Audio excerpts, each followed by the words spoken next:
पूज्य गुरुदेव के चरणों में समस्त तीर्थोदय तीर्थ क्षेत्र गोलाकोट कमेटी का बारंबार नमोस्तु नमोस्तु नमोस्तु।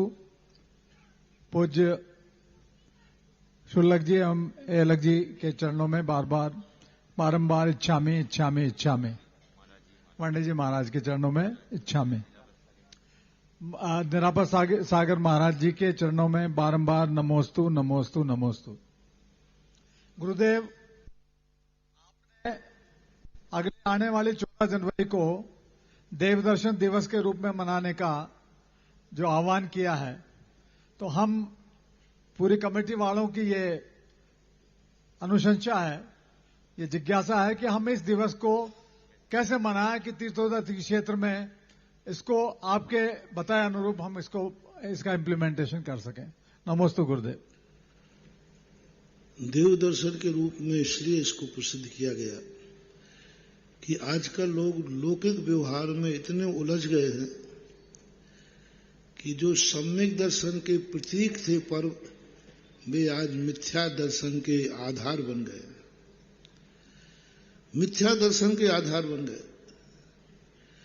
उस दिन लोग सम्यक दर्शन प्राप्त करते थे, अब लोग मिथ्या दर्शन करते। रूढ़ी बन गई, परंपरा बन गई। वहां स्नान करने को ही धर्म मानने लगे। तिल के लड्डू खा लिए तो हो गई, वो संक्रांति हो गई। हाँ बस अब लड्डू खाने वाली संक्रांति हो गई। बस लड्डू संक्रांति किसे कहते हैं? जिस पर लड्डू बनते हैं। संक्रांति किसे कहते हैं? जो तिल को लगा लगा के संक्रांति जो कितने बीमार हो नहाना ही है, क्योंकि जो संक्रांति को नहीं आया वो लंका का गधा कहलाएगा।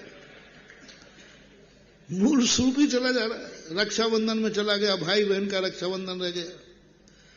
संक्रांति जो बनती है वो इतना बड़ा पर्व है, महानुभाव, इतना बड़ा पर्व है। आप गृहस्थों के लिए बहुत सगुन, मांगलिक, बहुत सगुन।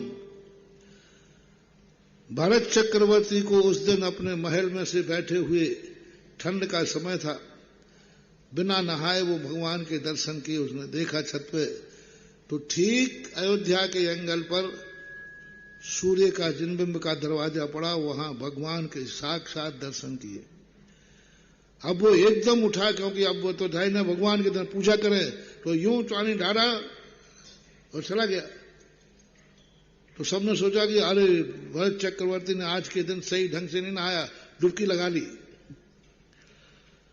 और जाकर के फिर उन्होंने भगवान के दर्शन किए। तो सबसे पहले क्या चढ़ाते हो?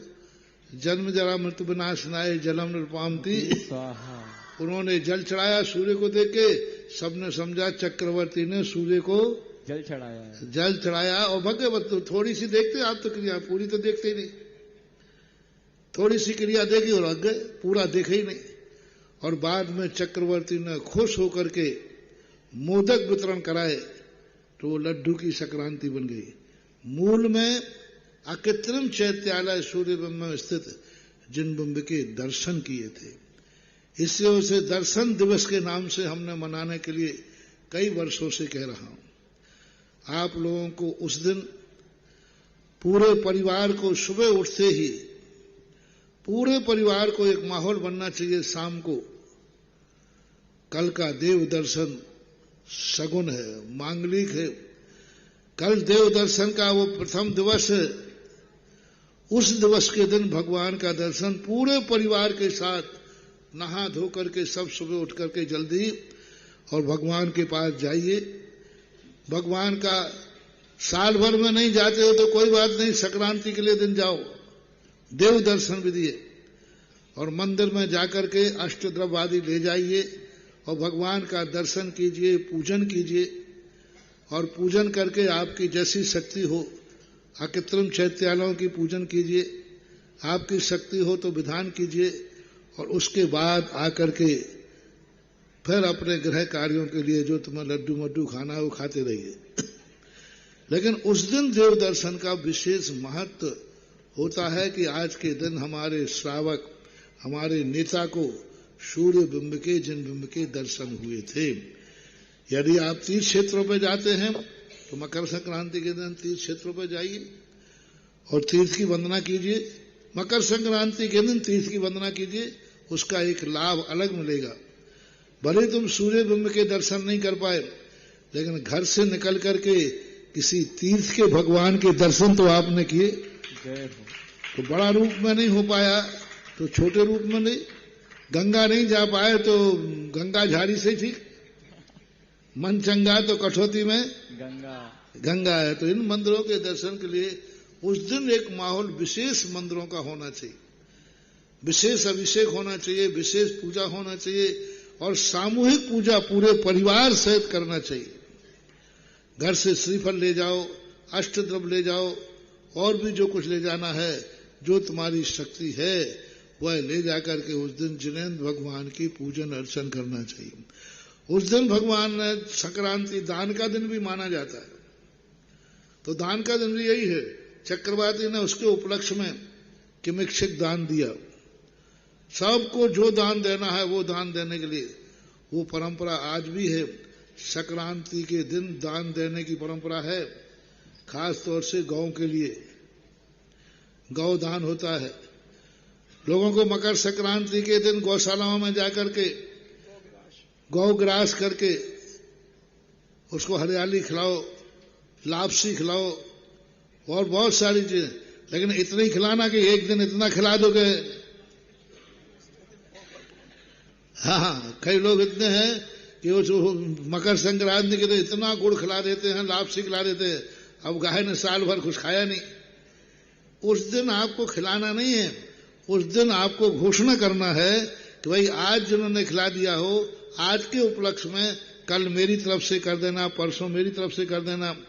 यानी मकर संक्रांति के दिन लोगों को मिलकर के यदि गौशाला है तो 365 दिन की लपसी की घोषणा करना चाहिए। तारीख बनना चाहिए कि भाई 365 लोग वहां जावें और एक एक दिन की लापसी उनको दें, कि प्रत्येक गाय को उनके लिए लापसी मिलना चाहिए। घास का बहाना कि भाई एक दिन गौशाला में हरी घास हमारी तरफ से होगी, एक दिन का हरी घास, दूसरे दिन का दूसरा, ऐसे 365 लोग ये मान लें कि हरी घास हमारी तरफ से होना चाहिए। तो गायों को साल भर हरी घास मिल सकती है, साल भर उनको लापसी आदि मिल सकती है और गायें अपना जीवन व्यतीत कर सकती हैं। मरियल गायें भी यदि मकर संक्रांति के दिन सब ऐसा संकल्प कर लें, यानी मकर संक्रांति के दिन गौशाला में तुम जाओ, साल भर को गौशालाओं को समृद्ध करके आओ, सही मकर संक्रांति है। मकर संक्रांति को लोग इतना खिलाते हैं कि सड़कों पर घास पड़ा रहता है, गाड़ियां की गाड़ियां उतार दी। अब गाय कहते मैं क्या खाऊंगा, कल तो मैं भूखी रह रही थी, आज इतना दे दिया। तो थोड़ा विवेक से काम करो। मकर संक्रांति को सारे भारत के नाम से कहना है। लोग अपने ग्रुप से, अपने नगरों से, अपने दोस्तों से, अपने रिश्तेदारों से एक संकल्प करें कि अपन 300-400 लोग एक साथ मिलकर चलते हैं, एक एक दिन एक एक गौशाला को हरा घास देने का संकल्प करते हैं। एक दिन देंगे, दूसरे दिन दूसरा। तो ऐसे दान की परंपरा भी है। चक्रवर्ती ने उस दिन किमिक्षिक दान दिया था, ऐसे मानना चाहिए।